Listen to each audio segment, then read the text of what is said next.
Okay. Oh, I'm in trouble. Listen, you got to come see us when you come to New York, VP Biden. I will. It's a long way until November. We got more questions. You got more questions, but I tell you, if you have a problem figuring out whether you're for me or Trump, and you ain't black. I've been fighting against this notion that you're not black enough unless you think a certain way, you vote a certain way, you speak a certain way, you do certain things. My whole life, I grew up military, pretty much neutral along the zone of can we all just get along no matter what we look like. I have biracial daughters, Melissa, you know them. This is more than just a little offensive. It is short-sighted. It is a blind spot. But you know, I think this says it better. It is Black Voices for Trump and their statement. I'm just going to read the first couple of sentences. White liberal elitists have continuously dictated which Black Americans are allowed to come to the table and have a voice. It is clear now more than ever, following these racist and dehumanizing remarks, that Joe Biden believes Black men and women are incapable of being independent or free-thinking. He truly believes that a 77-year-old white man should dictate how Black people should behave. Biden has a history of racial condescension, and today he once again proved that a growing number of Black Americans, and I have always known Joe Biden does not deserve our votes. That's Katrina Pearson, Trump 2020 senior advisor. You don't have to be any particular race to know when someone puts you down because you're different. Committee will please come to order. Judge, it's a tough day and tough night for you, I know.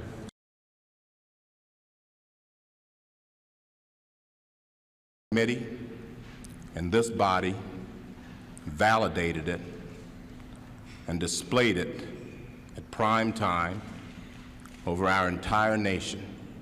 How would any member on this committee, any person in this room, or any person in this country would like sleaze said about him or her in this fashion, or this dirt dredged up, and this gossip and these lies displayed in this manner? How would any person like it? The Supreme Court is not worth it. No job is worth it. I'm not here for that. I'm here for my name, my family, my life, and my integrity. I think something is dreadfully wrong with this country when any person in this free country would be subjected to this. This is not a closed room. There was an FBI investigation.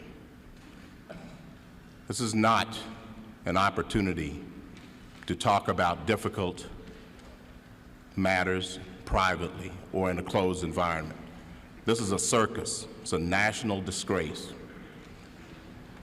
And from my standpoint, as a Black American, as far as I'm concerned, it is a high-tech lynching for uppity Blacks who in any way deign to think for themselves, to do for themselves, to have different ideas.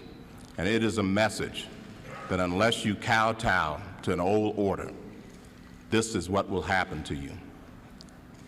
You will be lynched, destroyed, caricatured by a committee of the U.S. Senate rather than hung from a tree. And look at their budget and what they're proposing. Romney wants to he said in the first 100 days, he's going to let the big banks once again write their own rules. Unchain Wall Street. They're going to put you all back in chains. I was under constant attack. You're not really Black because you're not doing what we expect Black people to do. That I will nominate Judge Clarence Thomas to serve as Associate Justice of the United States Supreme Court. That's when all heck broke loose. Judge Thomas began to use work situations to discuss sex. We know exactly what's going on here. This is the wrong Black guy. He has to be destroyed. You really didn't matter. What mattered was what they wanted. So you'd still like to serve on the Supreme Court? I'd rather die than withdraw from the process. So if you have a problem figuring out whether you're for me or Trump, then you ain't Black. That is the most arrogant, condescending comment I've heard in a very long time, and that's saying something.